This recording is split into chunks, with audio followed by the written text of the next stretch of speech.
Ce qui est à l'origine de cette pétition, c'est tout simple, c'est que les Sénégalais ont noté une hausse inexpliquée et inexplicable jusqu'à présent de leur dernière facture, c'est-à-dire le dernier bimestre, juillet-août. Aujourd'hui, nous, on veut juste comprendre ce qui se passe avec les nouveaux tarifs de la Sénélec, parce que nous dire que l'État a enlevé une partie de la subvention à hauteur de 100 milliards, les coûts de production qui ont augmenté et la période de canicule ne saurait expliquer que des factures aient bondi du simple au double ou même des factures qui ont eu des hausses de 300% ou qui ont décuplé.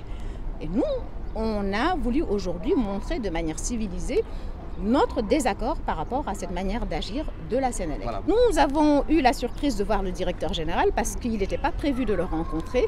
Il était là avec beaucoup de ses collaborateurs, beaucoup de directeurs, de chefs de service et puis le syndicat Maison. Donc nous l'en remercions. Ce qu'il en ressort, c'est qu'aujourd'hui, ils acceptent qu'il y a effectivement un problème, mais que ce n'est pas eux qui vont régler ce problème parce qu'il y a un comité de régulation du secteur du secteur de l'électricité. Et donc, aujourd'hui, ils nous demandent de nous rapprocher de ce comité, ce qui était déjà prévu, parce que c'était la prochaine étape, la semaine prochaine pour nous. Et puis, ils demandent à tous les citoyens qui ont un problème avec les factures d'aller les déposer dans les agences. Donc, on s'est entendu pour pouvoir récupérer tous ces, collecter toutes ces factures problématiques, de se donner un délai d'un mois. Nous voulions un délai de 15 jours. Ils ont dit que c'était trop court parce que c'est sûr que quand on va dire aux gens « allez déposer vos factures dans les agences », ça va créer un appel d'air. Donc tout le monde va se lever. Donc ils ont demandé un peu plus de temps pour pouvoir les étudier. Et donc, nous, de notre côté, nous leur avons dit d'accord, mais nous continuons aussi la mobilisation. Aujourd'hui, quand nous sommes arrivés, la facture était à 34 000. Le temps qu'on sorte de la réunion, 1h30 après, elle est montée à 35 000 signatures.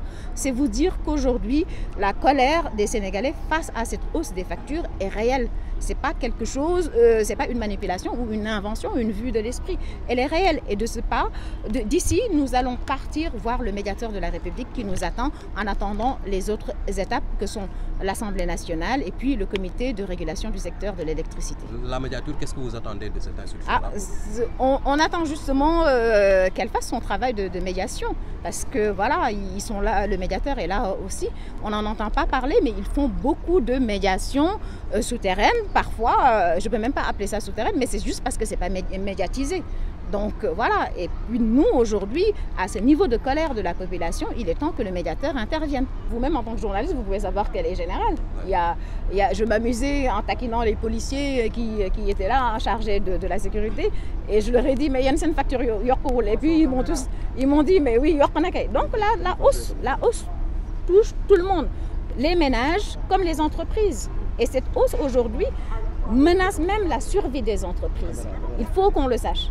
Parce que nous sortons de plusieurs périodes de crise successives, Covid, guerre en Ukraine. Aujourd'hui, vous avez vu les émeutes, ce que ça a causé comme dégâts.